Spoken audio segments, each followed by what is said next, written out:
90,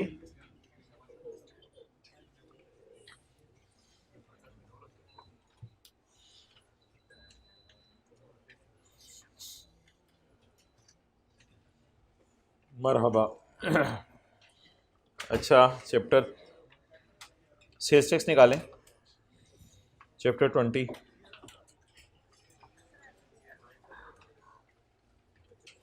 इसमें आप आए पेज नंबर, पुत्र ठहरते जा यार, पेज 458 पे।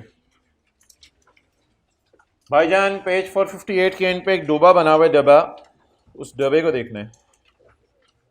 एक एंट्री लिख लें जरा, एक एंट्री लिख लें। परचेज डेबिट 40,000, जो एंट्री लिखी हुई है उसे काट दें। Purchase debit 40,000, cell credit 70,000। ये page purchase purchase debit 40,000, cell credit 70,000 और बैंक डेबिट 30,000। लिख लीजिए ये एंट्री। अच्छा, अब आप मुझे बताएं, क्या ज़िंदगी के ऐसे किसी मोड़ पे हो सकता है कि आप एक चीज़ सेल करके साथ ही कोई और चीज़ परचेज कर रहे हो, और जो चीज़ आप बेच रहे हैं वो महंगी हो? यानी आपने अपना मोबाइल बेचा और आपने हीटर ख़रीदा, तो आपने उस बंदे को कहा कि यार मैंने तो अपना मोबाइल बेचा है, तुम मुझे हीटर दे दो, पैसे दे दो। ऐसा हो सकता है? ऐसे कहते हैं आप? तो ये एंट्री पॉसिबल है या नहीं, फिर उसके लिए बात तो बाद में होगी। पॉसिबल है? चले जी। अब सवाल सिर्फ इतना सा है कि मोबाइल यूज़ करते हुए नहीं पढ़ना। सवाल सिर्फ इतना सा है कि इस परचेज़ को हम रिकॉर्ड करेंगे या डेट। ये परचेज़ हमारी जेन्युइन परचेज़ है या जाली? बिल्कुल जेन्युइन परचेज़ है। 3 शराइत पूरी होनी चाहिए। नंबर 1, पहली शर्त, पहले ये अंग्रेजी पढ़ लें। Where goods are sold and sum received is partly in cash and partly in kind, then input will be allowed subject to the conditions। फिर इनपुट अलाउ होगा इन कंडीशंस के साथ। कंडीशंस क्या हैं जी? पढ़ना शुरू करें। गुड्स रिसीव्ड आर टैक्सेबल, ये जो चीज़ें आई हैं ये क्या होनी चाहिए? Taxable. Goods received are shown in records, ये चीज़ें रिकॉर्ड्स में शो करें, एंट्रीज कर दी हैं हमने। And the balance amount even if less than 50,000, बकाया अमाउंट अगर 50,000 से कम भी है, is receive through cross banking instrument. हमने तो पढ़ा था 50,000 से ऊपर की ट्रांजैक्शन जो है वो किसके अंदर होनी चाहिए? बैंक के अंदर होनी चाहिए, 50,000 से ऊपर की। लेकिन और 50,000 से नीचे की कैश में कर सकते, लेकिन ये 50,000 से इनके नीचे की है, ये भी बैंक से होना मस्ट है। अब असूल बता दें, जब कभी बार्टर ट्रेड हो, हम चीज़ें दे रहे हो बदले में चीज़ें ले रहे हो, तो परचेज का इनपुट रिकॉर्ड करने की 3 शराइत हैं। नंबर 1, चीज़ें जो रिसीव की हैं वो टैक्सेबल हों। दूसरी, रिकॉर्ड्स में शो करनी है। और तीसरी, बकाया अमाउंट अगर 50,000 से तो वो किस में अंदर हो। अब ये आपने याद करना है, और ये ना कंडीशंस हैं। ये क्या है? कंडीशंस। ओके, अब आप हजरात तशरीफ़ ले आए। टेस्ट 11 आपको बांटा था, टेस्ट 11।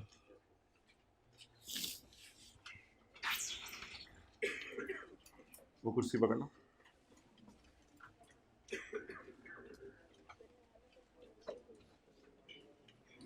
ढूंढें, साथ वाले को दिया था।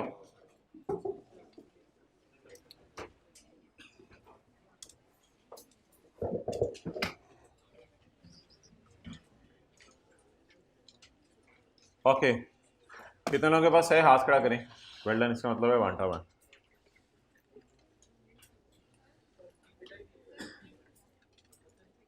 आपको निकलते आप मिला ही नहीं था, या आपने उस दिन क्लास में बताया था कि नहीं मिला? तो उस दिन बताना था ना, जिस दिन बांटा जा रहा था। अच्छा, अब मोहतरम इधर देखते हैं ज़रा। अब मैं यही कर सकता हूँ, ये लेक्चर यूट्यूब पे मैं चढ़वा दूंगा बस, और क्या कर सकता हूँ। अब आप फोटो कॉपी से जाते हुए ले लीजिएगा, वरना भी कॉपीज़ कराना और मंगवाना सब में बांटना टाइम लग जाएगा। ओके अच्छा जी, लेट्स स्टार्ट। ये एक सवाल आया था जी टेस्ट के अंदर, आपको लेटेस्ट टाइम का क्वेश्चन था। इसमें Zahid enterprises registered sales tax act 1990 and ZD is engaged in the business of manufacturing garments. Usman, who recently joined ZD as an officer, has prepared the following computation of ZD's sales tax liability for the month of जून 2022। जून 2022 के महीने के लिए उसने ये data आपसे share किया। तो बता दीजिए हमारा महीना कौन सा है? जून 2022। अच्छा, इसमें उसने एक लफ्ज़ लिखा हुआ है, has prepared the following computation. उसने एक कंप्यूटेशन प्रिपेयर की है। क्लियर? इसका मतलब है उसने टैक्स कैलकुलेट करके अपनी तरफ से आपको दे दिया। ओके, आगे चलें। ये इनपुट है यानी परचेज का डेटा, ये आउटपुट है यानी किसका डेटा? सेल का डाटा। अब मैं सेल के डाटे से ज़रा स्टार्ट करता हूँ क्योंकि हमें आदत है सेल के डाटे से स्टार्ट करें। अच्छा, सेल पे हम 717 लगाते हैं या सेल को हम डायरेक्ट वर्किंग 3 में ले जाते हैं? डायरेक्ट वर्किंग 3 में। और अगर कोई पोर्शनमेंट हो तो जीरो रेट और उसमें ले जाते हैं। तो इसलिए सेल की 17 की टेंशन ना ले, वो हम खुद लगाएंगे इंशाल्लाह, इसकी टेंशन ना लेनी। Let's start the question. Sale of taxable goods to registered customer, जी कितने पे जाएंगी? 17। नोट 1 इंशाल्लाह पढ़ूंगा मैं। आगे चलें।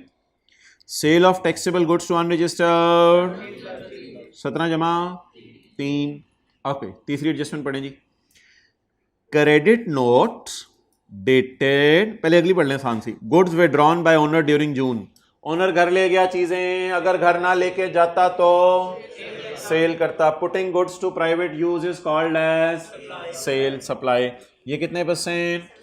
17%। अभी तक कोई जीरो रेट आई नहीं, अभी तक कोई एग्जेम्प्ट सेल आई नहीं, सारी कौन सी हैं? टैक्सेबल।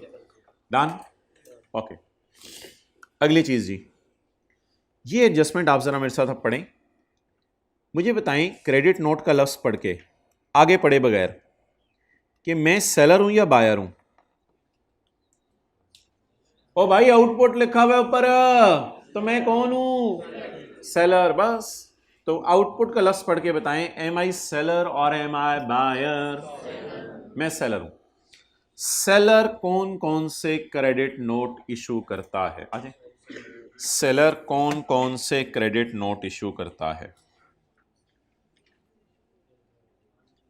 बिल्कुल कोई मसला नहीं। बहुत से ऑनलाइन वाले बच्चे भी इसी तरह पढ़े हैं, उन्होंने भी सफ़े का प्रिंट नहीं निकाला हुआ। तो ट्राई टू बी एडवांस्ड। अब दुनिया बहुत आगे जा रही है, ऑनलाइन पे आ जाएं। अच्छा, अब मुझे ये बताएं कि सेलर कौन कौन से क्रेडिट नोट इशू कर सकता है?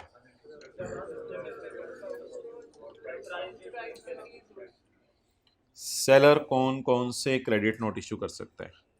सेलर कौन, मैं पूछ रहा हूं? सेलर।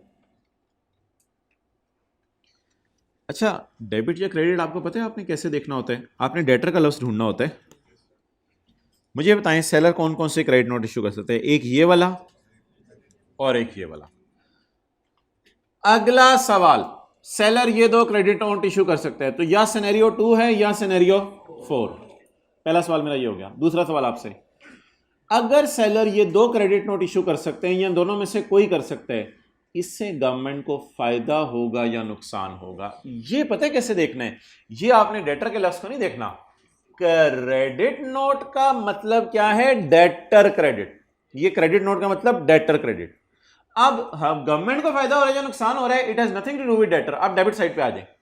सेल क्या हो रही है? कम। सेल क्या हो रही है?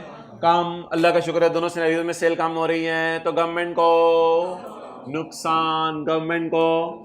अब अगर एडजस्टमेंट में गवर्नमेंट को नुकसान देना है तो ऐसी सूरत में, जिनके पास सफा नहीं है, एंड पे मैं तस्वीर खींचने दूंगा जो जो चीजें रेलिवेंट हुई।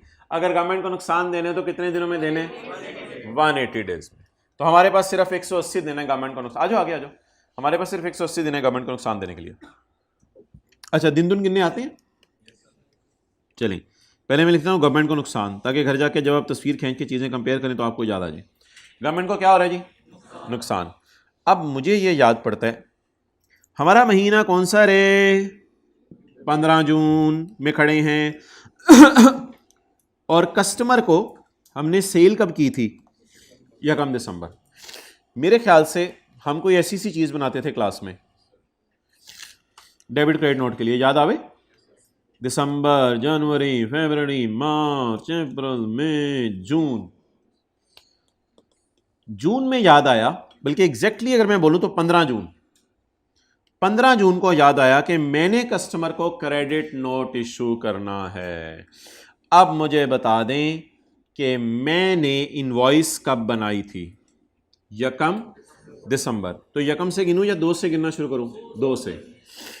दिसंबर के कितने दिन? 30। जनवरी, फरवरी, मार्च, अप्रैल, मई, यहां तक कितने दिन हो गए? 181। ओ तेरी खैर, 181 डेज तो यही हो गए हैं। इसका मतलब है कि 30 मई को 180 डेज हो गए। अब मुझे बता दें, क्या मैं 15 जून को 180 डेज के बाद गवर्नमेंट को नुकसान पहुंचा सकता हूं या नहीं पहुंचा सकता? गवर्नमेंट को नुकसान पहुंचाने वाली एडजस्टमेंट कितने दिनों में की जा सकती है और जिसमें गवर्नमेंट को फायदा हो वो? अब बता दें, क्या पता चला कि इस एडजस्टमेंट को मैं करूं या ना करूं? इस एडजस्टमेंट को नहीं करना। तो आप लोगों, हाँ जी, हाँ भाई कह रहे हैं सेलर के केस में एक्सटेंशन भी मिल जाती है। एक्सटेंशन जनरल रूल है या एक्सेप्शन है? एक्सेप्शन है। वो तो थ्योरी के सवाल में हम लिख के आएंगे कि एक्सटेंशन मिल जाती है, न्यूमेरिकल में तो ये नहीं लिख के आएंगे कि एक्सटेंशन मिल जाती है। न्यूमेरिकल में तो जनरल रूल लगाएंगे, अनलेस कि वो लिख दे उसके अंदर एक्सटेंशन एक्सटेंशन वाली बात। क्लियर? चलें जी आगे। क्या चीज उसने लिखा भी हुआ है नोट 3 में, पढ़ो। Assume that collector has not extended the time period for issuance of debit और क्रेडिट नोट। अगर किसी के जहन में वाइल्ड थॉट आ भी गई तो उसने कहा कि मैंने एक्सटेंशन अप्लाई नहीं की हुई। डन? आपको पता है सेलर के केस में 180 डेज की एक्सटेंशन भी मिल जाती है, तो वो कहते हैं मैंने नहीं अप्लाई की हुई। ओके, ये जी अल्लाह का शुक्र है हमारी सेल हो गई। अब नोट नंबर 3 भी मैंने साथ पढ़ लिया। नोट 2 में बताएं जी, sale of taxable goods to unregistered person. Unregistered person की सेल है 44। देखे देखे देखे देखे, ये working 3, taxable sale to registered and others, taxable sales to unregistered की सेल कितनी हो गई? 44। Note 2, 20% of these goods are sold to end users. 20% चीजें किसको बेची? आप बताएं, अगर एंड यूजर को मैंने चीजें बेच दी हैं तो मैं क्या करूं? एक्सेलेंट, मैं वहां से माइनस कर दूं, क्योंकि वरना इस पे टिक्कू मारूंगा मैं और इसके ऊपर भी फर्दर टैक्स लगा दूं। डन? अच्छा, पूरे सवाल में उसने एक बहुत ही बोल्ड स्टेप लिया आई कैप ने। अच्छा, कितने लोगों ने टेस्ट दिया था और उनका ख्याल है कि सवाल में आधे मार्क्स आ जाएंगे इंशाल्लाह उनके?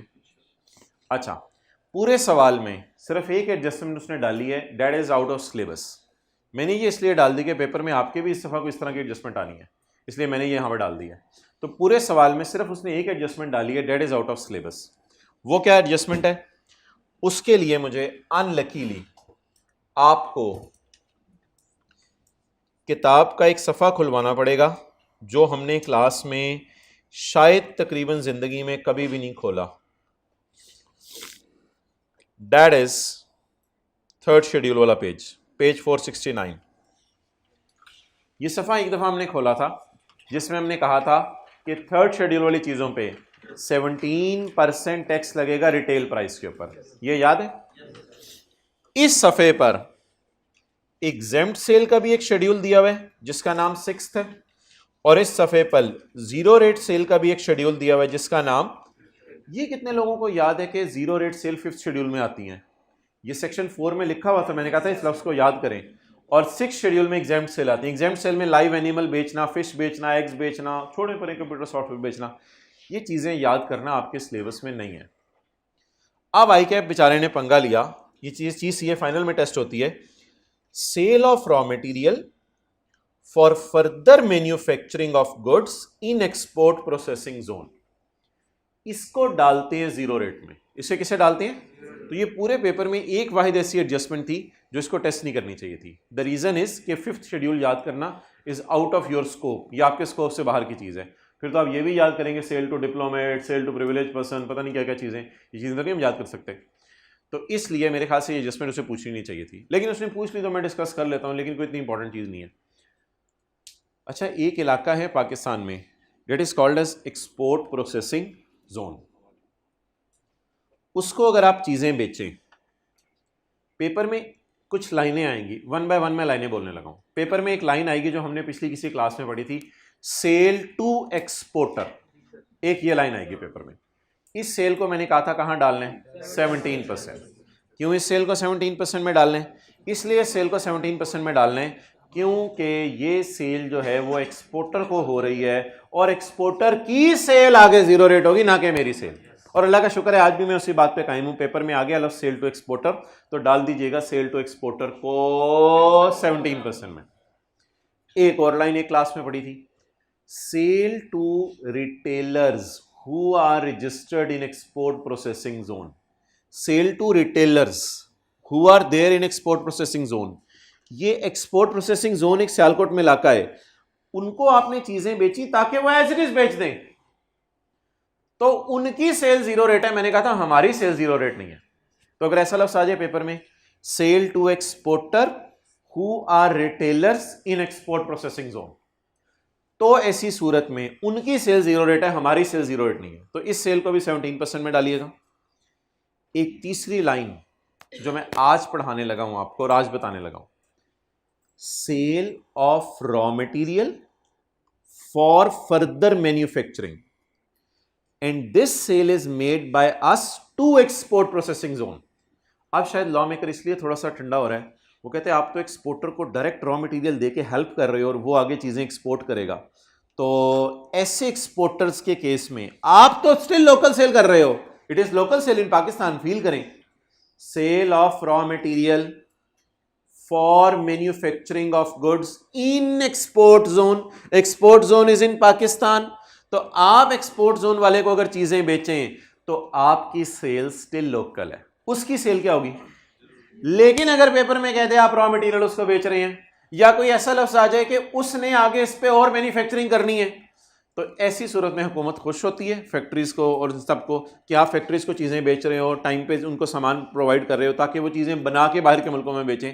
इस सेल को फिर किस में डाल दीजिएगा, बोले जीरो रेट सेल में। And that is this adjustment. पढ़ें आप इस एडजस्टमेंट को।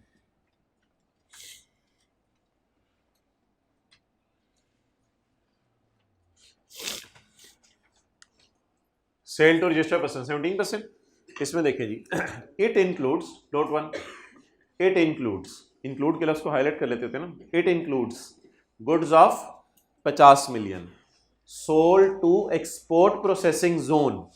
अगर इतनी सी लाइन पेपर में लिखी होती ना तो आपने 17% में पढ़े रहने देना था, लेकिन आगे क्या लिखा हुआ है, फॉर फर्दर, कि उन पे तुम काम करके फिर आगे बेचो। तो आप बता दें वो जो जोन में बंदा बैठा हुआ है वो रिटेलर है या मैन्युफैक्चरर है। तो अब अगर वो करेगा तो उसको इस सिनेरियो में फॉल करेगा। अब अल्लाह का शुक्र है हमारी सेल भी क्या हो जाएगी, उसकी तो जीरो रेट है ही क्योंकि उसने चीजें बाहर के मुल्क में एक्सपोर्ट करनी है।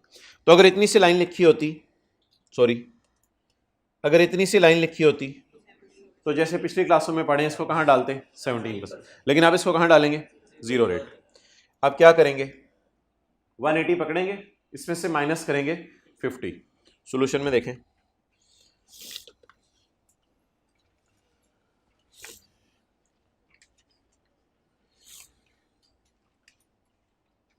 ये जी 180 पकड़ा है, इसमें से माइनस किया 50, और 50 को टैक्सेबल सेल से निकाल के किस सेल में रह गए हैं, एग्जाम नहीं है, एग्जाम नहीं है, किस सेल में रह गए, जीरो रेट सेल। डन। तो ये एक अजीब सी एडजस्टमेंट थी। अब मैं सवाल पढ़ना शुरू करता हूँ परचेज के एंगल से। जी,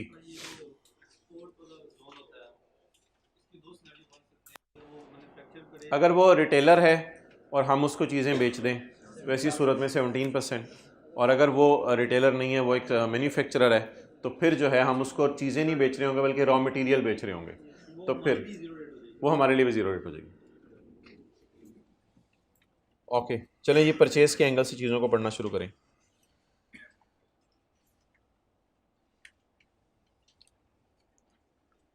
परचेजेस फ्रॉम रजिस्टर्ड सप्लायर कितने परसेंट, 17%। आपकी मर्जी थी 23.8 उठा लेते, 140 पे 17 लगा के उठा लेते, आपकी मर्जी थी। बेहतर था उसकी बनाई हुई रिटर्न है, पता नहीं कोई गलतियां भी हो सकती थी, तो बेहतर था 140 के ऊपर 17% लगा के आप उठाएं। Next, purchase dated 21 December 2021, purchase है दिसंबर की, गलती से could not be claimed in December. ये तो इतनी मशहूर ज़माना एडजस्टमेंट है, किसी को प्रोविजन याद हो? अगर भूली हुई परचेज अगले 6 महीने याद आ जाए तो उसको परचेज रिकॉर्ड कर लें। सेक्शन 7 के 1 की आखिरी 2 लाइनों में ये बात पड़ी थी। तो अगर कोई बंदा इनएडवर्टेंटली, और ये शुक्र है ये लफ्ज़ भी लिख दिया उसने, इनएडवर्टेंटली, यहाँ से जल्दी याद आ जाता है। तो अगर आप कोई भूली हुई परचेज अगले 6 महीने रिकॉर्ड करना चाहें तो यू कैन कर सकते हैं। सेक्शन 7 के 1 की आखिरी 2 लाइनें। तो इस परचेज को अल्लाह का शुक्र है रिकॉर्ड करेंगे। और आखिरी महीने में याद आया, हमारा महीना कौन सा था पुराना? दिसंबर। इसमें डेटिंग, इसमें दिन नहीं गिनने होते, इसमें अगले 6 महीने गिनने होते हैं। जनवरी, फरवरी, मार्च, अप्रैल, मई, जून। जून में भूली हुई परचेज याद आ गई तो इसको रिकॉर्ड कर लें, कोई मसला नहीं। गैस बिल, बिजली के बिल कैश में पे हो सकते हैं। सेक्शन 73, आपने एंड पे तस्वीर खींचनी होगी ना। सेक्शन 73 में लिखा हुआ था बिजली के बिल किस में पे हो सकते हैं, तो कोई मसला नहीं, इस परचेज को रिकॉर्ड करें, नॉर्मल परचेज है। Electricity bill of rented premises, rented premises है, उसका बिजली का बिल आया है। शोइंग पर्टिकुलर्स ऑफ लैंडलॉर्ड, जिसपे सारी डिटेल्स ओनर की लिखी हुई है, हमारी नहीं लिखी हुई। एक मसला आ गया, अल्हम्दुलिल्लाह मेजॉरिटी बच्चों ने इस परचेज को डेड कर दिया होगा। मसला मसला मसला थोड़ा सा सोचें, शायद याद आ जाए आपको। सेक्शन 7 में पढ़ा था, सेक्शन 7, सोचें सोचें, दिमाग पे जोर डालें। सेक्शन 7 पेज 457, वो भी आप एक बात करें, यहां भी एक बात लिखी हुई है। In case of purchases made by him, in section 7 का 2 खोला हुआ है मैंने, page 457। In case of supply of बिजली और gas, a bill bearing his registration number and address, आपका अपना रजिस्ट्रेशन नंबर होना चाहिए। अब सवाल में क्या लिखा हुआ है कि बिल जो आया इस पे पर्टिकुलर्स आपके हैं या अभी तक ये आपके मालिक के मकान के नाम है, तो it means you can not record this purchase, इस परचेज को आप रिकॉर्ड नहीं कर सकते। तो डेट वॉज सेक्शन 7 का बोले 1। आगे सारा कचरा भरा हुआ है, देखते नहीं कि करके। डेबिट नोट, यार अब परचेजेस में डेबिट नोट आ रहा है, तो हम बायर हैं या सेलर हैं? बायर है, एक्सेलेंट। आगे ना पढ़े, परचेजेस में डेबिट नोट आ रहा है, तो बताएं जी हम बायर हैं या सेलर हैं? हम बायर हैं। तो जाते हैं हम उधर ही, मशहूर ज़माना अपने उधर चैप्टर 20 में। बड़ा क्या हो गया है? हाँ अच्छा, 2 मिनट बाद बैठोगे। हम फिर ऐसा करते हैं, क्लास अभी शुरू कर लेते हैं। बोलें जी हम कौन हैं? बायर। अल्लाह अकबर। आज सारे बच्चों को एक दे देना यार उसे जगह। आज सारे बच्चों को एक बहुत बड़ी बात पता चली कि बायर हमेशा ही डेबिट नोट इशू करता है। हाथ सुटें साथ वाले को। आज एक बहुत बड़ी बात पता चली कि बायर हमेशा ही डेबिट नोट इशू करता है। आज please please please try to be in class. आज एक बहुत बड़ी बात पता चली कि बायर हमेशा ही क्या इशू करता है, और उससे बड़ी बात पता ये चली कि बायर हमेशा ही परचेज कम करता है। बायर जो भी नोट इशू करे, बायर हमेशा ही परचेज क्या करता है? कम करता है। ठीक है जी। अब थोड़ा सा ज़रा सोच के आपने मुझे बताने, क्योंकि चीज़ें आपको भूली होंगी। आपको मैंने बताया था आउटपुट कम होने से गवर्नमेंट को नुकसान होता है, तो खुशी बोली ना, भूला हुआ है इसीलिए। आउटपुट कम होने से गवर्नमेंट को, और इनपुट बढ़ने से गवर्नमेंट को नुकसान होता है। हमारी सेल कम हो जाए तो भी गवर्नमेंट को नुकसान होता है, हमारी परचेज बढ़ जाए। इस रूल को सामने रख के जरा मुझे बताएं, मेरा जो मर्जी डेबिट नोट है, गवर्नमेंट को क्या होगा? नुकसान वालों को बंदा मारे चपेट। अब पुत्र आराम से जवाब दे, तो ये जल्दी क्या बड़ी हुई है? अब जरा जवाब दें। तो इनपुट बढ़ने से गवर्नमेंट को क्या होता है? इनपुट कम होने से। तो अल्लाह का शुक्र है इन दोनों सिनेरियोज में गवर्नमेंट को खुशी होती है। अब अगर गवर्नमेंट को खुशी हो रही हो तो ये एडजस्टमेंट हम 180 दिनों के अंदर करें या जब मर्जी करें? बोले जब मर्जी करें। ओके, क्यों टाइम जाया करें, हम चैप्टर 3 भी पढ़ना है। चलें, खैर है, पढ़ें।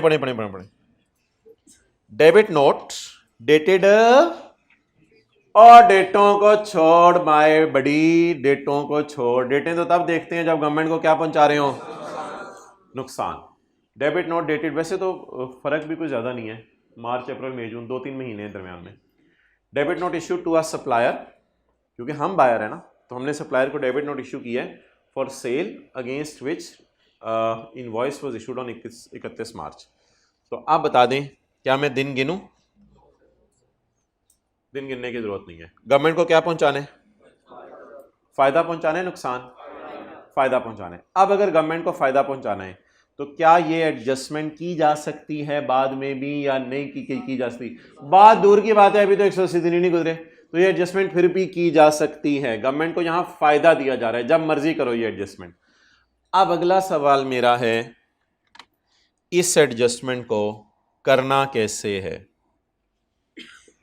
ओहो, इस एडजस्टमेंट को करना कैसे है? चाहे ये वाली है चाहे ये वाली है, करना कैसे है? परचेज कम करके। इस एडजस्टमेंट को करना कैसे है? परचेजेस के लिए कौन सी वर्किंग है, 1 या 3? 1, तो 1 में जाके परचेज को कम कर दें। 1 में जाके परचेज को, तो 1 में जाके आपने परचेज को सिर्फ कम करना है, परचेज को कम करना है। ये आपका सिनेरियो बन गया परचेज को कम करने का। और इसमें गवर्नमेंट को क्या होगा? या हमारा शहजादा है जिसने कंप्यूटेशन बनाई है, उसने प्लस ही कर दिया हुआ है, हमने तो इसको नहीं देखना, हमने अपने तरीके से सवाल सॉल्व करना है। तो इंशाल्लाह हम वर्किंग 1 में जाएंगे और 6 की परचेज को कम कर देंगे। तो सोल्यूशन भी शायद इस सवाल का हुआ हुआ है अगले सफ़े पे। ये देख लें जी, परचेज 6 की है, हम इसे कम कर रहे हैं। डन, बस ना करें, चलें ठीक है, पढ़ लें। एक एडजस्टमेंट मैं आपको पढ़ाता हूं ताकि आपको एक पुरानी बात याद आए।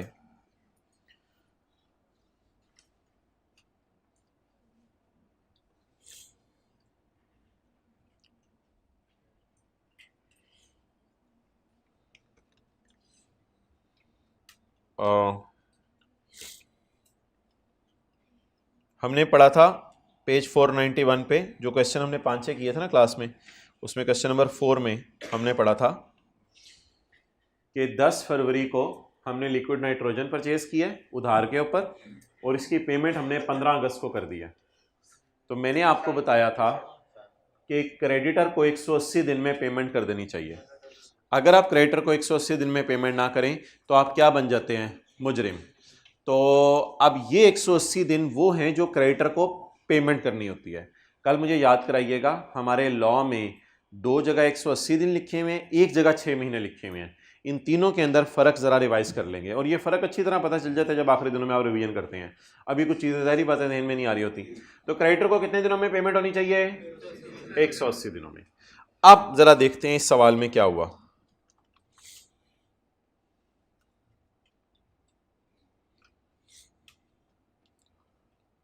मैंने हमारे महीने में पेमेंट की है अगेंस्ट अ बिल ऑफ 5 अप्रैल। 5 अप्रैल का बिल 3 जून को पे कर दिया। अप्रैल मई जून 3 महीने गुजरे, क्या पेमेंट हो गई 180 दिनों में? क्या ये कोई जुर्म है जिसकी सजा दूं, या पेमेंट टाइम पे हो गई है?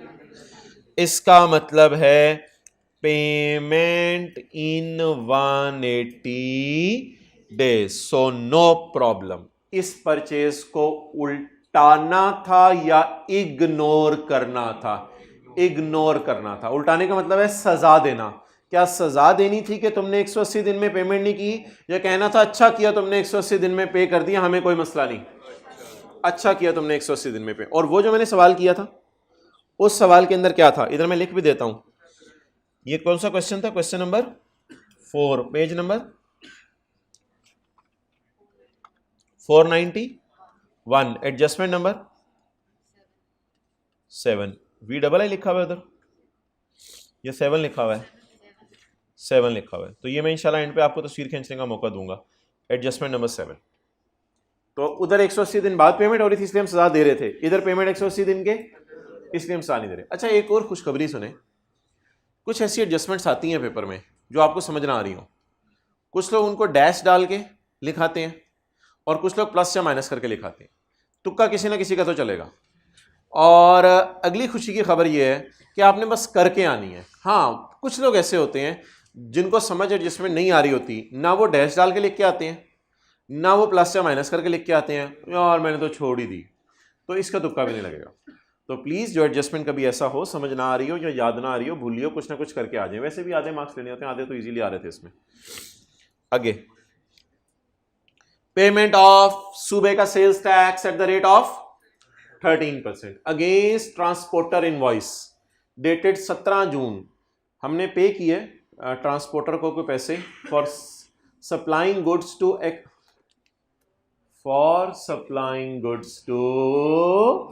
Export processing zone. अच्छा, अगली चीज मुझे ये बताएं कि मेरी जो परचेज है, परचेज ऑफ सर्विसेज के बारे में क्या रूल पड़ा था? ट्रांसपोर्टर को पैसे देना परचेज ऑफ गुड्स या परचेज ऑफ सर्विसेज?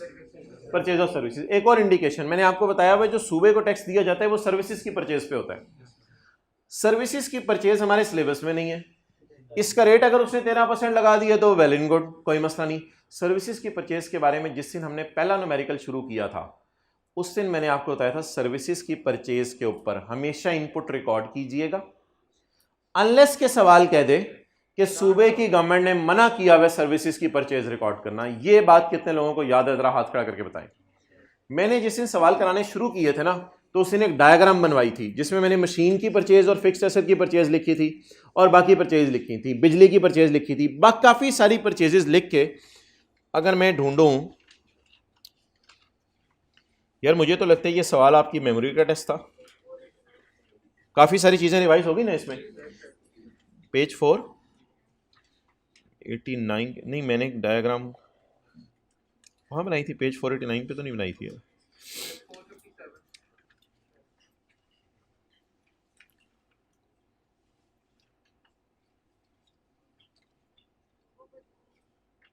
कहाँ? नहीं, हाँ, वेल डन।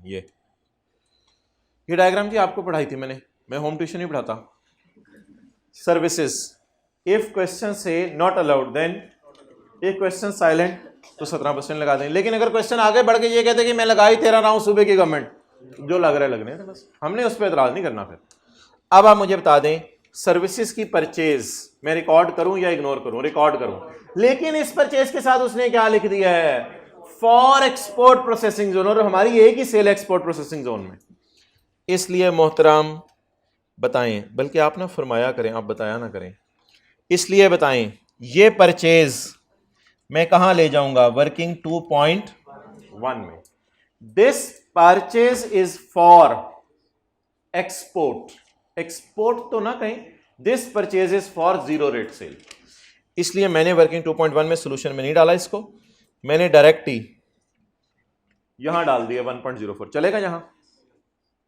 वर्किंग 2 जो 2 कॉलम डलते हैं। नेक्स्ट, आगे फिर फर्क से 2 मार्क्स छुपे हुए इजी। एक है परचेज ऑफ मशीन, ये लाल है, और एडवांस पे किया है। यार एडवांस पे परचेज वाला होता है सेल वाला होता है? परचेज वाला होता है। एडवांस रिसीव हो तो एडवांस पे किया मैंने सप्लायर को जब मैंने ऑर्डर दिया कस्टमाइज अपनी मर्जी की चीजें बनवाने के लिए। The goods will be received in October, चीजें अक्टूबर में आएंगी। बता दें जी, टाइम ऑफ सप्लाई की डेफिनेशन क्या कहती है? परचेज और सेल कब रिकॉर्ड करें? जब गुड रिसीव या डिलीवर हो जाए। तो ये रिसीव कब होनी है? क्या हमारे महीने की परचेज है या अक्टूबर की? क्या इसको रिकॉर्ड करें या इग्नोर करें? इग्नोर करें। So that was the question. अब आप निकाल लें चैप्टर 3। तस्वीर खींच लें।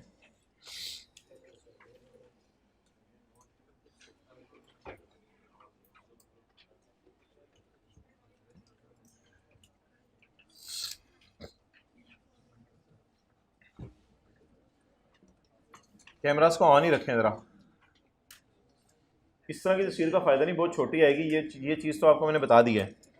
तो तस्वीर ज़रा इस तरह की खींचें कि सारी चीज़ें आएँ इसमें। हाँ, अब अच्छी तस्वीर बनेगी।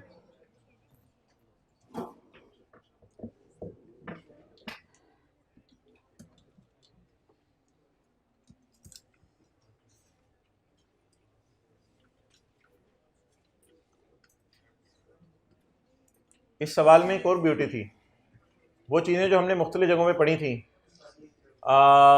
180 दिन में क्रेडिटर को पेमेंट करनी है, 6 महीने में भूली हुई परचेज रिकॉर्ड करनी है, और डेबिट क्रेडिट नोट की एडजस्टमेंट 180 दिन में।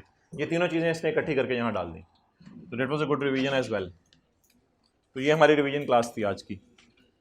अच्छा, वैसे फरवरी में मैं आपको बुलाऊंगा 31 जनवरी को ना, शाम को इंशाल्लाह आपको छोड़ दिया जाएगा, फ्री कर दिया जाएगा, फिर आप जाने और आपके घर वाले जाने, और फिर इंशाल्लाह किसी एक दिन फरवरी के अंदर आपको बुलाया जाएगा कि आप हजरात तशरीफ़ ले आएँ। और अगर आप जो है वो मौजूद हुए अपने घरों के अंदर, तो फिर आपके घर तक लेक्चर पहुंचवाने की कामयाब कोशिश की जाएगी। ठीक है, तो ये फरवरी के अंदर एक दिन आपको बुलाया जाएगा, लेकिन उस दिन तैयार होकर आना है आप लोगों ने। कपड़े तो पुरानी पहन लो, नहा धो के आ जाना।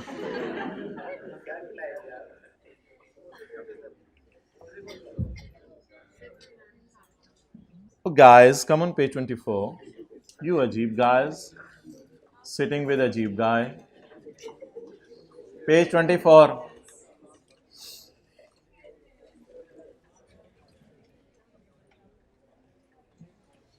अच्छा जी, आज ये सबसे इंटरेस्टिंग टॉपिक है कोड ऑफ एथिक्स। बोलें जी, कोड ऑफ एथिक्स।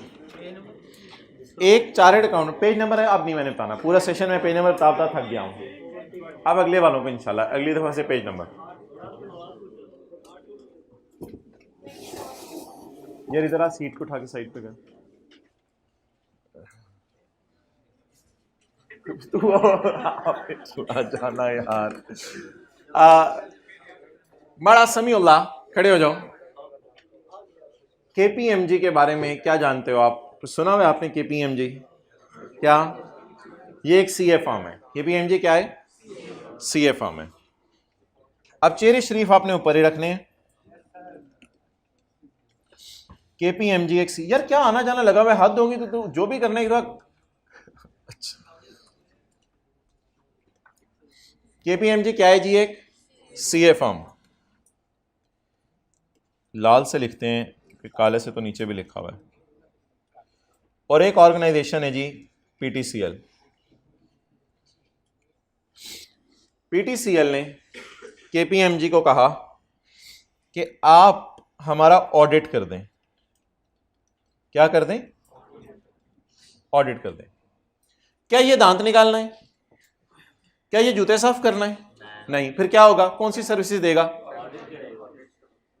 केपीएमजी वाले आएंगे और आके पीटीसीएल वालों से कहेंगे कि आप अपना प्रॉफिट एंड लॉस दे दो, अपनी बैलेंस शीट दे दो, एनआरवी लॉस चेक करेंगे, इन्वेस्टमेंट प्रॉपर्टीज देखेंगे, कॉस्ट मॉडल पे हैं, फेयर वैल्यू मॉडल पे हैं, फिक्स्ड एसेट्स के अंदर देखेंगे सरप्लस रिटेन अर्निंग में शिफ्ट हो गया है नहीं हो गया। ठीक है, एक एक करके गवर्नमेंट ग्रांट्स जो रिसीव की हैं उन गवर्नमेंट ग्रांट्स की अकाउंटिंग सही की हैं या गलत की हैं, इन्वेंट्री को फाइफो पे रखा है या वेटेड एवरेज पे रखा है तो सही रखा है या गलत रखा है। ये क्या फील हो रहा है? किस क्लास में आप पहुंच गए हैं? FAR 1 की क्लास में। It is called as audit service. It is called as, it has nothing to do with our tax class. इसका हमारी टैक्स की क्लास से कोई ताल्लुक नहीं है। ऑडिटर जो कि ये है केपीएमजी, वेरीफाई और चेक करता है P&L और बैलेंस शीट। किसकी? पीटीसीएल की। भाई रिदम बनना है बातों का। नेक्स्ट, केपीएमजी ना पीटीसीएल को कहता है ऑडिट क्लाइंट। क्या कहते हैं? ऑडिट क्लाइंट, क्योंकि पीटीसीएल इसको पैसे देगा ना काम करने के, तो केपीएमजी पीटीसीएल को क्या कहेगा? Audit client. अगला लफ्ज क्या ऐड हो गया हमारी डिक्शनरी में? छोड़ो इस मोबाइल को, तोड़ दो इसको। Audit client. PTCL is an audit client for KPMG. KPMG क्या है? CA firm. ऑडिट सर्विसेज में क्या होगा? पांडे कली करा लो, ये होगा? नहीं, ये तो नहीं होगा। प्रेशर कुकर दे बटन लगा लो, ये होना होगा ऑडिट में। ऑडिट में क्या होगा? वेरीफाइंग या checking the financial statements. Financial statements verify या चेक हो रही होंगी and will issue a audit report, और केपीएमजी पीटीसीएल को एक ऑडिट रिपोर्ट इशू करेगा। This is called as audit service.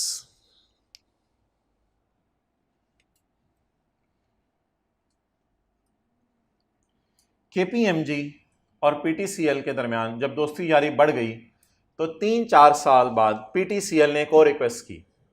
जैसे आप डॉक्टर साहब से दांत निकलवा रहे हो तो दांत बड़े अच्छे निकाले, आप डॉक्टर साहब को जाते कहते हैं सर मेरे जूते भी पॉलिश, तो ये अब आप उससे एक्स्ट्रा सर्विस मांग रहे हैं। तो डॉक्टर भी आपकी तरह जो शुगली था, उन्होंने कहा यार 20 रुपये होंगे। आपने कहा कोई नहीं डॉक्टर साहब, ये भी दे देंगे आपको। डॉक्टर भी होते हैं, कई डॉक्टरों ने तो बात करते हुए बना रहता है।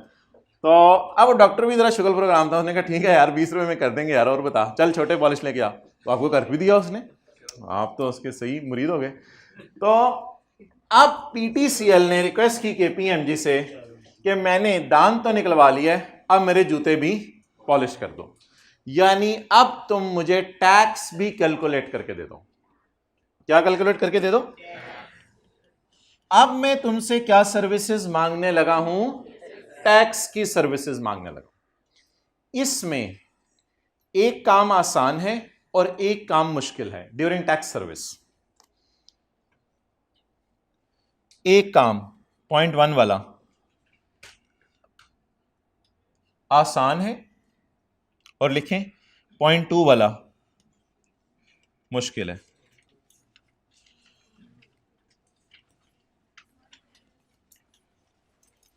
एक काम आसान है और एक काम मुश्किल है। ये पेज 2 सफ़े आगे है, ये पेज अभी तक आप लोगों ने निकाला ही नहीं हुआ था। ये पेज 3-4 सफ़े आगे है, ये 7 वाले की किताब में है, ये 7 वाले की किताब में। इनको ढूंढ के दें सफ़ा, इनको सब सफ़ा ढूंढ के दें।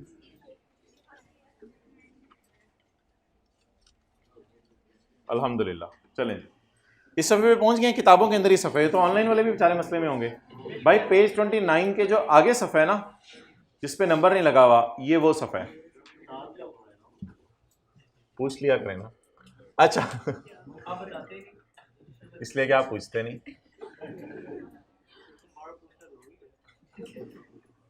ओके, अब मोहतरम सवाल ये राइज होगा, मैं मोहतरम कहता हूँ, कुछ लोग देखते नहीं यार ये क्यों होता है ऐसा। अब मोहतरम सब चुप बस। अब मोहतरम सवाल ये राइज होगा कि आपने 2 काम करने हैं। Number 1, making tax calculations. Making, उसमें क्या होगा? उसमें केपीएमजी पीटीसीएल को रिक्वेस्ट करेगी कि आप मुझे कुछ डेटा दो, क्योंकि मैं वर्किंग 1 करना चाह रहा हूं, इनकम फ्रॉम बिजनेस ऐड करना चाह रहा हूं कुछ चीजें, और कुछ चीजें लेस करना चाह रहा हूं। इसमें अब जो केपीएमजी सवाल पूछेगा पीटीसीएल से, वो नहीं होंगे अभी जो मैं FR1 टाइप बता रहा था। अब केपीएमजी बिल्कुल डिफरेंट सवाल पूछेगा। केपीएमजी कहेगा भाई ये मशीन आपने जो ली है, बताओ पाकिस्तान से खरीदी है, बाहर से खरीदी है? भाई ये ओल्ड है या न्यू है? जरा मैंने देखना है इस पे इनिशियल अलाउंस लगाना है या नहीं। अच्छा यार ये गाड़ी जो आपने खरीदी है 75 लाख से ऊपर है या 75 लाख से नीचे है, बताओ जरा। इसके बाद जो है वो आपकी बैड डेट रिकवरी हुई है, पिछले साल कितना अलाउ हुआ था, डेटर कितने पैसे लेके भागा था। इसी तरह आप मुझे बताओ, अगर आपने अपनी कोई प्रॉपर्टीज किराए पे दी हुई है तो उन प्रॉपर्टीज को किराए पे दिया, इनकम फ्रॉम प्रॉपर्टी में जाना है, तो उसमें सेक्शन 15A वाली मैंने देखनी है, रिडक्शंस अलाउड हैं या नॉट अलाउड हैं। ये सारी चीजें अब पीटीसीएल केपीएमजी पूछना शुरू करेगा पीटीसीएल से। अब मुझे बताएं, ये हम टैक्स सर्विसेज दे रहे हैं या ऑडिट सर्विसेज? टैक्स सर्विसेज दे रहे हैं। अब हम ये कौन सी सर्विसेज दे रहे हैं? Tax service. ऑडिट सर्विसेज देने के लिए क्या पूछेंगे? इन्वेंट्री किस पे पड़ी है, इन्वेस्टमेंट प्रॉपर्टी किस पे पड़ी है, पीपीई किस पे पड़ा है, ये ऑडिट सर्विसेज देते हुए पूछेंगे। टैक्स सर्विस देते हुए क्या पूछेंगे? प्लांट पुराना है या नहीं है, पाकिस्तान से खरीदा है या बाहर के मुल्क से खरीदा है, गाड़ी 75 लाख के ऊपर है या नीचे है, मुलाजमीन को तनख्वाह दी है 25,000 से ऊपर दी है या नीचे दी है, कैश में दी है या चेक में दी है, इंटरटेनमेंट लिमिट्स के अंदर है या इंटरटेनमेंट लिमिट्स क्रॉस कर रही है। ये सारे अगर मैं आपसे सवाल पूछ रहा हूं, यानी जो है वो डॉक्टर आपसे पूछ रहे हैं हाँ भाई चमकाना कैसा है, कितना चमकाना है, पाँव के अंदर, जूतों के अंदर तुम्हारी शक्ल नजर आए ना आए, जराबें कौन सी पहनते हो, मोटी पहनते हो, पतली पहनते हो। इसका मतलब अब तो वो जूता पॉलिश करना चाह रहे हैं, अब वो हमारे दांत नहीं साफ करना चाह रहा। क्लियर हो गया? तो सवालों से पता चल जाता है अगला बंदा सर्विस क्या देने वाला है। क्लियर होगी बात? अच्छा, अब मेकिंग टैक्स कैलकुलेशन एक मुश्किल काम है। क्यों मुश्किल काम है? इसलिए कि कहीं 20 दिन बिजनेस का चैप्टर पढ़ाने के बाद जब न्यूमेरिकल बिजनेस का होता है तब भी आप पूछ रहे होते हैं ये क्या हुआ, ये क्यों ऐड हुआ, ये क्यों लेस हुआ, इतने से क्यों हुआ। तो making tax calculation is a very tough job. Tax calculation होने के बाद आप FR2 में पढ़ेंगे 2 जनरल एंट्रीज होती हैं। एक जनरल एंट्री होती है करंट टैक्स की, एक होती है डेफर्ड टैक्स की। करंट टैक्स का मतलब है कि अभी जो हुकूमत को टैक्स देने हैं, और डेफर्ड टैक्स का मतलब है थोड़ा डेफर करके जो हुकूमत को टैक्स देने हैं। तो ये सारी कैलकुलेशन करने के बाद एंट्रीज होती हैं 2, करंट टैक्स की एंट्रीज होती हैं और डेफर्ड टैक्स की एंट्रीज होती हैं। अच्छा, अब सवाल ये राइज होगा, आप जरा सोचिएगा एक बात तसल्ली से कि जब आपने वर्किंग 1 की और वर्किंग 1 करके इन द एंड न्यूमेरिकल का फेस बनाया, न्यूमेरिकल के फेस पे आपने निकाला payable to government, payable to government की फिगर आई 50। ये पेएबल टू गवर्नमेंट आपने टैक्स की क्लास में बैठे हुए फर्ज करें निकाला, लेकिन आप ऑडिटर भी हैं और आपने ऑडिट भी करना है। ऑडिट में जब बैलेंस शीट का आप ऑडिट कर रहे थे, अभी ये बात हो रही है टैक्स सर्विसेज की, अब मैं बात करने लगा हूं ऑडिट सर्विसेज की। तो जो आपने टैक्स सर्विस दी, टैक्स सर्विस देके आपने टैक्स पेएबल टू गवर्नमेंट निकाला 50, बैलेंस शीट में आपने करंट लायबिलिटीज में डाला प्रोविजन फॉर टैक्स या टैक्स पेएबल जिसे कहते हैं। आपने बैलेंस शीट की करंट लायबिलिटीज में डाला टैक्स पेएबल, वो टैक्स पेएबल था 50।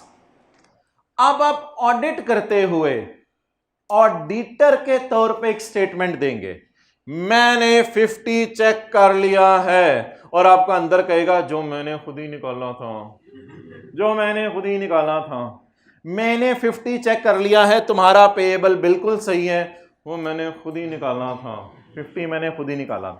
ये उसी तरह है कि एक बंदा जो दाल बना रहा है और दाल बनाने के बाद उससे कोई पूछे कि खाते हुए रोड़े आए या रोड़ा आया या रोड़े स्पीड ब्रेकर आए, वो दाल खाने वाला कह दे अल्हम्दुलिल्लाह मैंने ही चुनी थी, मैंने ही पकाई थी, मैंने ही खाई, नो रोड़ा। क्यों?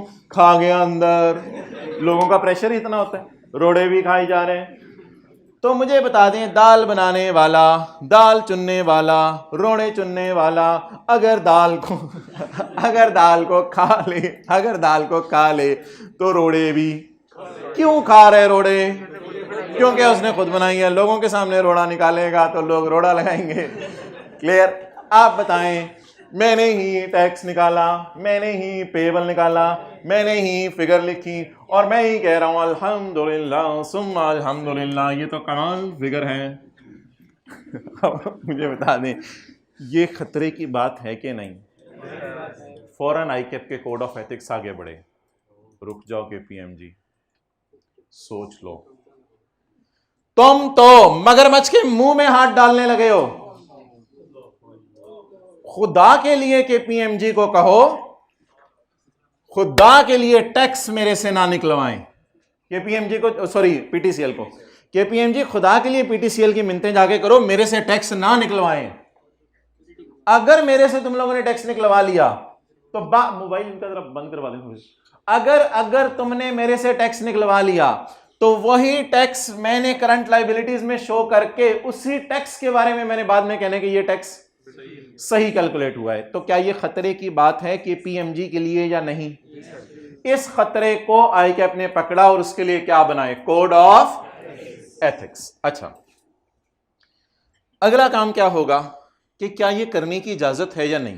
तो अभी मैं आपको बताऊंगा, कुछ सूरतों में करने की इजाजत है, कुछ सूरतों में ये करने की इजाजत नहीं है। नंबर 1 जी, पॉइंट 2 मैंने आपसे डिस्कस कर लिया, making tax calculations. Tax calculations आपने करके देनी है वर्किंग 1 में for journal entries. Preparing calculation in Excel such as tax depreciation, ये बड़ा कॉम्प्लिकेटेड काम है।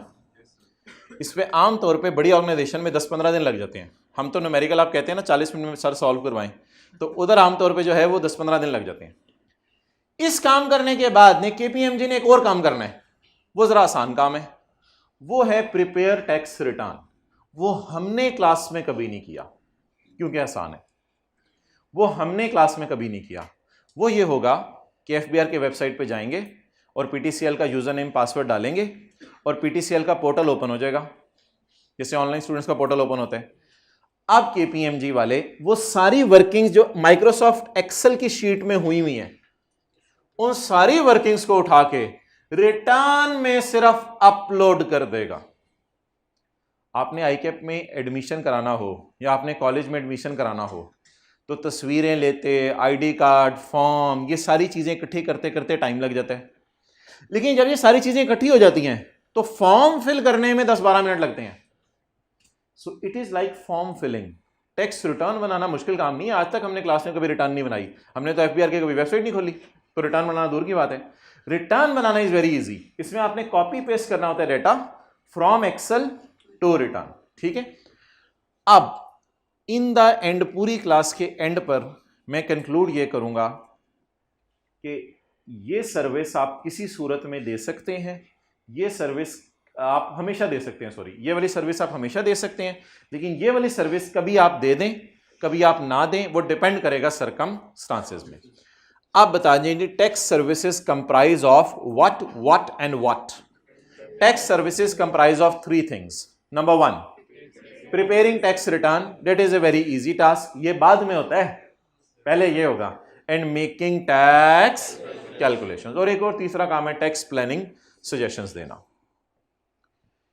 इस सारी तमहीद के बाद सिर्फ एक लाइन है जो किताब में लिखी हुई है, वो मैंने आपको पढ़ानी थी।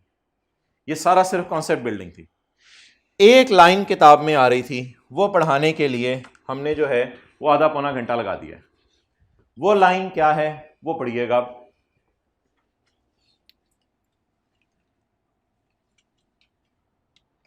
Providing tax service to audit client.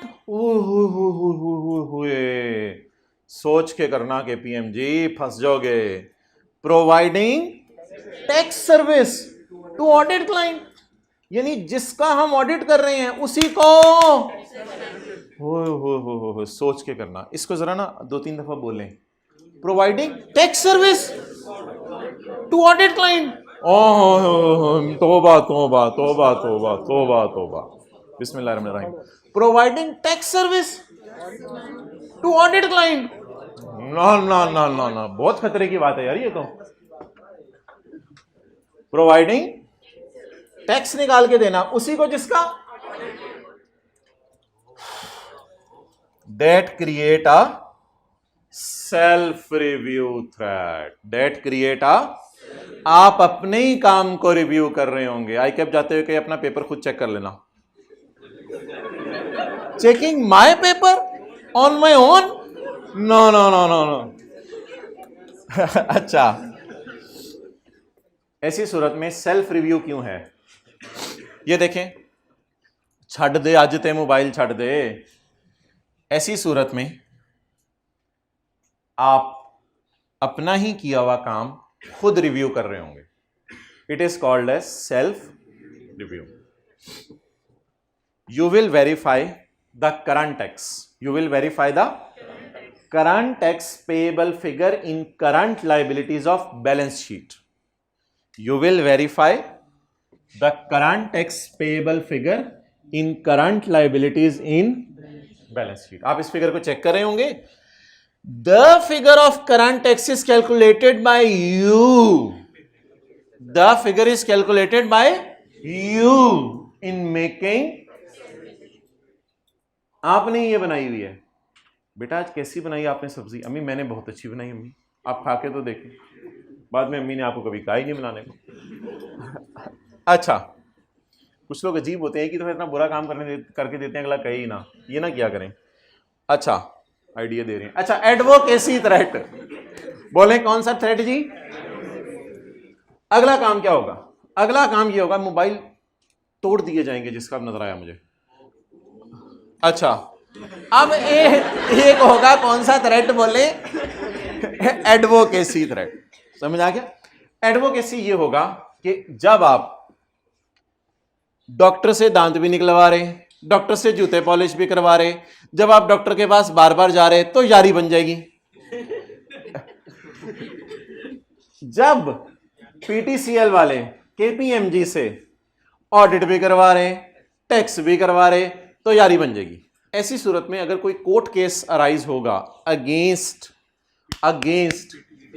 PTCL, तो केपीएमजी जब जाएगा कोर्ट में तो इतनी यारी की वजह से उसे एडवोकेट करने की कोशिश करेगा, अनड्यू फेवर देने की कोशिश करेगा। इस थ्रेट का नाम बोलने क्या है?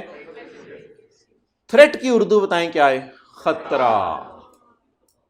You will advocate your, you से मुराद केपीएमजी, यू से मुराद केपीएमजी। लेख रशीद, KPMG will advocate PTCL in front of appellate authorities. Appellate authorities लिखे हाई कोर्ट, सुप्रीम कोर्ट, जो भी जहन में आ रहा है।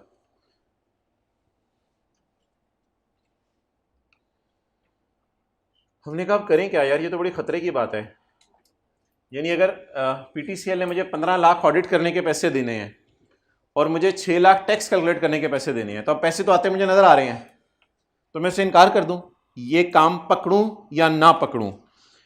ऐसी तरह में स्टैंडर्ड कहता है, मैं आपको हमेशा के लिए मना नहीं कर रहा, मेरा मशवरा है कि बच्चों इस काम से, ना टैक्स ना कैलकुलेट करके दो। Firms are prohibited. आई क्या कह रहे हैं, मैं मशवरा दे रहा हूं कि बच्चों, मना नहीं कर रहा, बच्चों, प्रोहिबिट का मतलब बच्चों यार इन चीजों से। किससे बचें? हम तो पता नहीं किस से बच रहे हैं। इधर बताओ किससे बचें? From providing certain tax services to audit client, यानी उसी बंदे को टैक्स सर्विस देने से बचो। हमने कहा क्यों?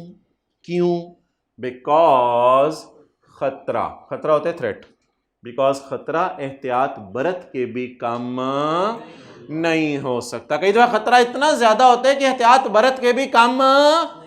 मिसाल के तौर पे एक पूल है, उसके अंदर डड्डू घुसे हुए हैं, मेंढक कहते हैं हम उसको पंजाब में। उस पूल के अंदर जो है वो डड्डू घुसे हुए हैं। अब आप चाहे जैकेट भी पहन लें, जराबे भी पहन लें, कोट भी पहन लें, टोपी से कान भी कवर कर लें, मेंढक इतने तेज है कि वो घुस जाएंगे।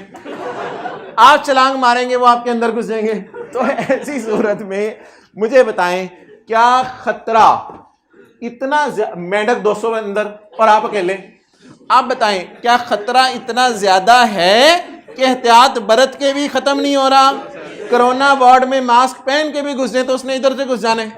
तो खतरा जिस जगह पे ज्यादा हो वहां पे अगर एहतियात भी बरते तो कुछ ना कुछ तो हो ही जाता। तू चुप कर। अच्छा, अब आप मुझे बताएं कि कुछ खतरे जिंदगी में ऐसे होते हैं अगर एहतियात बरत भी लें तो वो खतरे कम। अब जी खतरे का लेवल कैसे चेक होगा?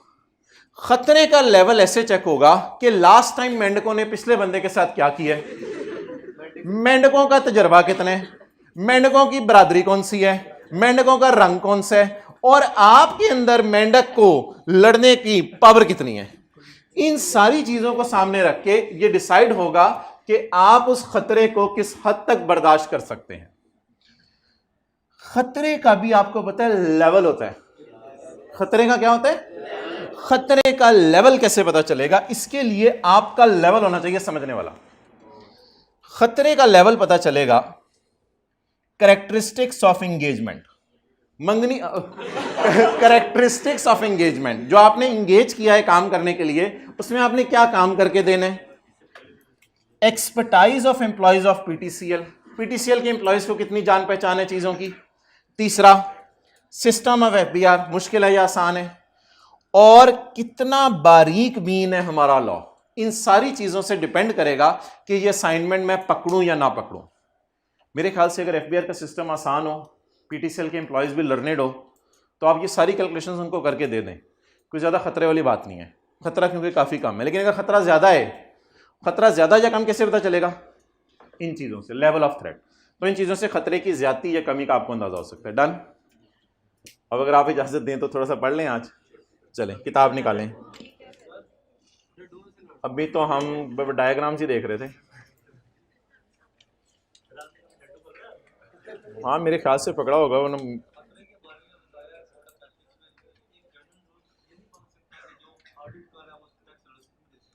नहीं, आप क्यों लोगों को रोजी पे। अच्छा, टैक्स सर्विसेज। टैक्स सर्विसेज में 3 चीजें बता दें कौन कौन सी हैं। मुश्किल काम, ये पेज नंबर है 24। टैक्स सर्विसेज में बताएं क्या क्या आता है। नंबर 1 टैक्स रिटर्न बनाना, ये अपलोडिंग है, आसान है। टैक्स याद है ना, वो चीजें भूल तो नहीं गई। Preparing tax return, tax return बना के देना, ये आसान काम है।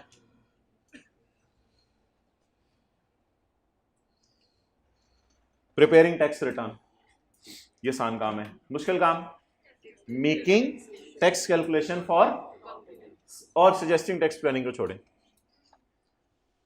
ये वो लाइन थी जिसके लिए हमने पूरी तमहीद बांधी थी। Providing tax services to audit client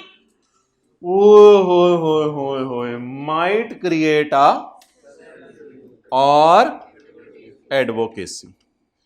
providing tax services to might create a और एडवोकेसी। कोड ऑफ एथिक्स में रिक्वायरमेंट्स हैं जो मना करती हैं फर्म्स को, मना ना कहीं बस मशवरा देती हैं फर्म्स को,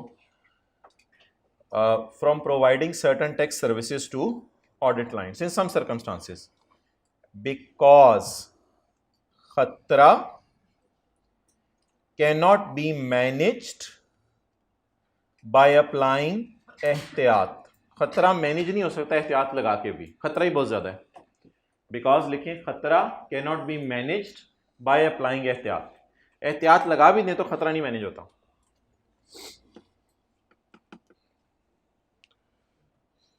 ओके, अब जी खतरे का लेवल कैसे चेक करें? भाई तू किधर जा रहा हो, ना जा खुदा के लिए। अच्छा,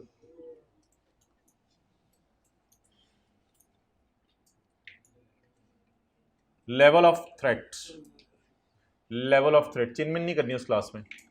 level of threat, level of threat कैसे पता चलेगा?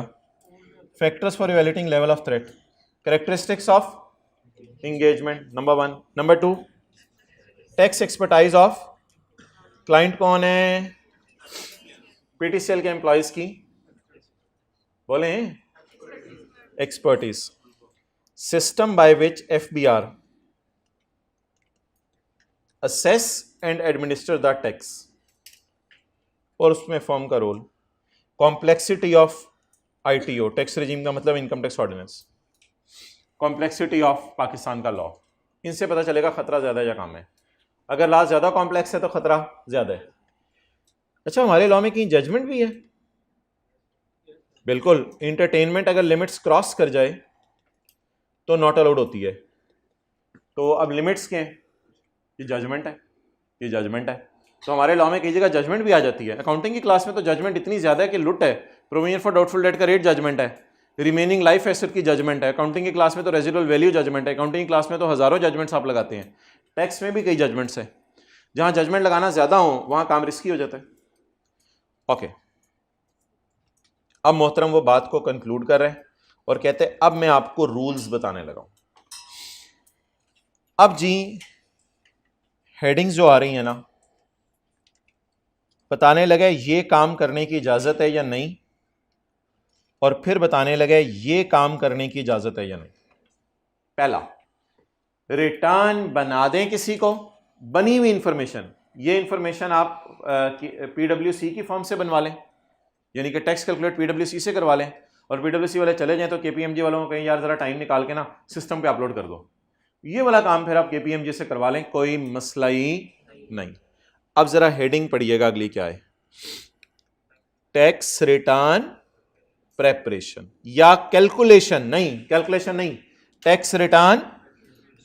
आसान वाला काम ना मेरे ख्याल से करवा लेना चाहिए।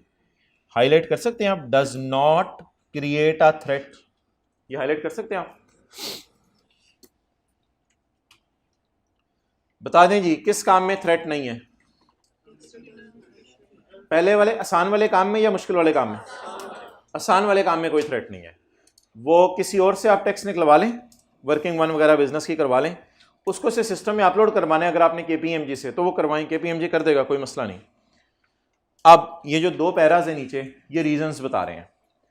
केपीएमजी से हमने कहा कि तुमने सिर्फ रिटर्न मुझे अपलोड करके देनी है। ये इसलिए आसान है कि हिस्टोरिकल इंफॉर्मेशन है, बनी बनाई इंफॉर्मेशन है, तैयार इंफॉर्मेशन है, उसको अपलोड करा दें। इसके बाद एफबीआर वाले बताएंगे कि 1-2 मसले हुए हैं अपलोडिंग में, ये चीज़ मिसिंग है, ये चीज़ मिसिंग है। वो केपीएमजी वालों से आप कहें यार वो दोबारा अपलोड कर दो, वो दोबारा अपलोड कर देंगे। इसके बाद एफबीआर वाले 1-2 नोटिस भेजेंगे कि यार आपकी रिटर्न में कास्टिंग एरर थी, ये मसला था, वो भी केपीएमजी को कहें, वो आपको बता देगा यार इसको ऐसे सेट कर लो, इसे ऐसे सेट कर लो। और कोई मशवरा आपने केपीएमजी से रिटर्न अपलोड करते हुए लेना है वो ले लें। तो इसलिए कहते हैं रिटर्न अपलोड करना इज़ नॉट अ मसला। इसके अंदर अगर आप करना चाहते हैं तो मेरी तरफ से खुली इजाज़त है, कोड ऑफ एथिक्स आपको मना नहीं करते। पढ़ें, providing tax return preparation service. कौन सी service? Preparation, providing tax return preparation service to does not usually create a threat. Why it doesn't create threat, उसके लिए सारी लाइनें हैं। Reason is tax return preparation service involve, tax return upload करने में क्या होता है, असिस्टिंग क्लाइंट, क्लाइंट कौन है यहां, assisting PTCL with tax reporting obligations. कब तक टैक्स जमा करवाना होता है? 30 सितंबर तक। बस उसे मशवरा दें यार 30 सितंबर से पहले पहले मुझे डाटा दो, अपलोड मेरे से करवा लेना। By compiling information, information compile करनी है या बनानी है? रुक कंपाइल करनी है बस, और पेमेंट ऑफ टैक्स करनी है बस। टैक्स पे करना है बैंक में जाके, वो भी करवा दें उनके साथ, कोई मसला नहीं है, आसान सा काम है ये। Advising on tax treatment of past transaction, और पास्ट में जो इन्होंने ट्रांजैक्शंस कर ली हैं, जो पीडब्ल्यूसी वाले कैलकुलेशन करके दे गए हैं, वो भी एक फर्म है, पीडब्ल्यूसी वाले अगर कैलकुलेशन करके दे गए हैं तो उनमें अगर आपने कोई इनकी हेल्प करनी है तो कर दें। And responding on behalf of PTCL, and responding on behalf of PTCL to FBR. अगर एफबीआर वालों ने कुछ पूछा है तो वो बता दें आप, उसमें कोई मसला नहीं, ये तो रिटर्न के बारे में ही कुछ पूछा होगा। और अगर एफबीआर वालों ने रिक्वेस्ट की एडिशनल इंफॉर्मेशन की, वो भी दे दें। For example providing explanation of approach, approach आप बता दें कि मैंने सेल से स्टार्ट किया। अप्रोचेस 2 है ना, एक है सेल से स्टार्ट करके न्यूमेरिकल सॉल्व करना, एक है प्रॉफिट से चल के, जैसे मर्जी कर दें आप, सेल से स्टार्ट करके कर दें। उनको अप्रोच समझा दें, इस तरीके से हमने सॉल्व किया, एफबीआर वाले कहेंगे हाँ हाँ ठीक है समझ आ गई बात। और रिटर्न बना के देना इसलिए भी आसान काम है कि tax return preparations are usually based on historical information. सारा काम वो पीडब्ल्यूसी वाले करके गए हैं, आपने सिर्फ हिस्ट्री को उठाना है। And principal involve the presentation, presentation आपने करनी है, एफबीआर की वेबसाइट पे अपलोड आपने करनी है अंडर एग्जिस्टिंग लॉ, नए लॉ को सामने पाकिस्तान को रख के। Further returns are also reviewed by tax authorities. कहते हैं एक चीज आपको बताऊं, टैक्स वाले भी रिटर्न को नजर मार लेते होते हैं, इसलिए कोई खतरे वाली बात नहीं है। तो इसलिए रिटर्न जमा करवाना पीटीसीएल की, केपीएमजी को, इसमें कोई खतरे की बात नहीं है, क्योंकि इसमें हिस्टोरिकल इंफॉर्मेशन है, पास्ट डाटा है, और कभी कभी एफबीआर वाले कुछ इंफॉर्मेशन मांग लेते हैं, वो भी दे देना कोई खतरे की बात नहीं है। अगली बात, अब आप इस आखिरी सफ़े पे आए, आखिरी सफ़े बता दें जी हमारी टैक्स सर्विसेज कितने किस्म की हो गई? 2। ये कौन सा काम है? आसान, और कैलकुलेशन मुश्किल। डन। इसको मैं नहीं पढ़ा दोबारा, क्योंकि ये मैंने आपको पढ़ा दिया अभी अभी, इसको मैं नहीं पढ़ा। अब मैं इधर आता हूं, टैक्स कैलकुलेट करके देना। अगर आप ये डिसीजन लें कि मैं पीटीसीएल को या किसी ऑडिट लाइन को टैक्स कैलकुलेट करके देता हूं, ये आसान काम है या मुश्किल काम है? यह मुश्किल काम है। इसमें आपके जितने भी ऑडिट क्लाइंट्स हैं अगर आप उनको टैक्स कैलकुलेट करके देने लगे हैं, खतरे की बात है। Preparing tax calculation for audit client create यहां it create a self review threat. अगर आप ये टैक्स कैलकुलेशन करके देने लगे हैं तो बाद में आपने इसका ऑडिट करना है। It create a because you will make audit of these figures, क्योंकि आप बाद में खुद इन फिगर्स का क्या कर रहे होंगे, ऑडिट कर रहे होंगे। हमने कहा क्या करें फिर, करें ना करें, तुमने बता तो दिया खतरा बहुत ज्यादा है, फिर छलांग मारे ना मारे। कहते ऐसा करो कि मैं ना बात खत्म करता हूं, छलांग मारे ना मारे मैं ही बता देता हूं। अगर ये ऐसी कंपनी है ना जिसके शेयर्स वगैरह पब्लिक ने नहीं खरीदे हुए और छोटी मोटी कंपनी है, सेफगार्ड्स लगाओ और छलांग मार दो, कोई मसला ही नहीं। सेफगार्ड्स लगाओ और छलांग मार दो। और अगर ये कंपनी बहुत बड़ी है जैसे पीटीसीएल जिसमें पब्लिक का इंटरेस्ट है, फिर अगर अमाउंट बहुत बड़ी है, यानी 80 करोड़ की लाइबिलिटीज हैं, उसमें से 50 करोड़ की ये वाली लाइबिलिटी है, अगर अमाउंट बड़ी है और कंपनी भी बड़ी है यानी पब्लिक है, तो मना कर रहा हूं मैं, प्रोहिबिट, खत्म बात, फॉरबिड जिसे कह सकते हैं आप, हराम है आपके लिए, बिल्कुल जायज नहीं, मैं आपको मना कर रहा हूं, आप कर ही नहीं सकते। डू नॉट प्रिपेयर, आप ना करें, आप उससे कहते हैं भाई माजरत किसी और से करवा लो। लेकिन अगर आपको पता है कि कंपनी तो बड़ी है लेकिन जो अमाउंट्स हैं वो मटेरियल नहीं है इतनी, यानी 10 अरब की लाइबिलिटीज हैं, उसमें से 5 लाख की ये टैक्स लाइबिलिटी है क्योंकि उसकी बहुत सी इनकम्स एग्जेम्प्ट हैं, तो ऐसी सूरत में कहते हैं कोई मसला ही नहीं, लेकिन सेफ गार्ड फिर भी लगा लेना, सेफ गार्ड लगाओ और काम करके दे दो। अच्छा जी, अब तरतीब से इसको याद कर लें, मैं फिर आपको हाईलाइट करने देता हूं। ऑडिट क्लाइंट को टैक्स निकाल के देना खतरा है, बोलें, ऑडिट क्लाइंट को टैक्स निकाल के देना, लेकिन खुल के बात करो ना, आप फिर करें क्या, कहते हैं वो मैं बता देता हूं।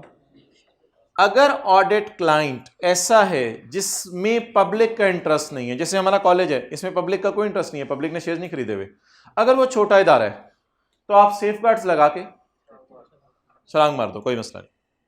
और अगर बोलें ऑडिट क्लाइंट ऐसा है जिसमें अवामुन नास का इंटरेस्ट है, फिर आप क्या करो, अगर काउंटिंग एंट्रीज मटेरियल हैं तो do not prepare tax calculation, फिर इनका टैक्स कैलकुलेट मत करो, on which you will later on form an audit opinion, फिर इनका टैक्स कैलकुलेट ना करो, on which you will later on express an audit opinion, जिसका बाद में तुम खुद ऑडिट कर रहे होगे, फिर ये ना करो। और अगर कंपनी तो बड़ी है पब्लिक लेकिन अमाउंट क्या है, छोटी, तो ऐसी सूरत में सेफगार्ड लगाओ और काम करने की इजाजत है। आ जाए जी, इस बात को यहां से हाईलाइट करें, वहां से रहने दें, यहीं से हाईलाइट करें।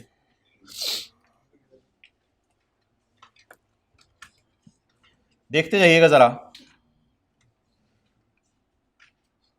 पहले 1 मिनट के लिए आपने ऊपर देखना है, साथ साथ हाईलाइट नहीं करना।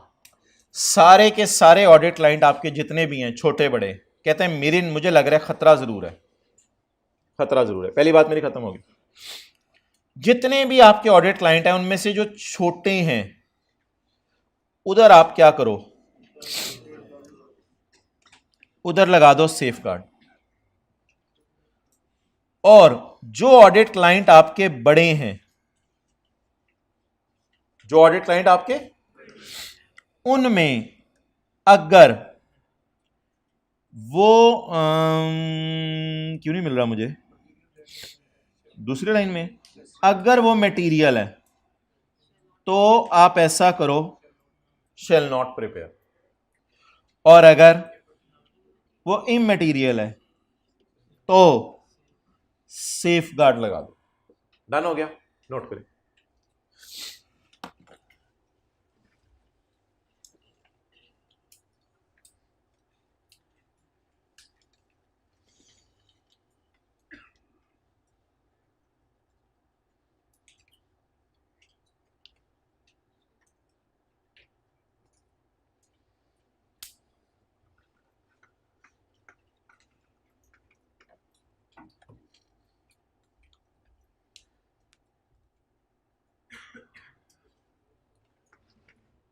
बाकी इंग्लिश आपने खुद पढ़ के आनी है।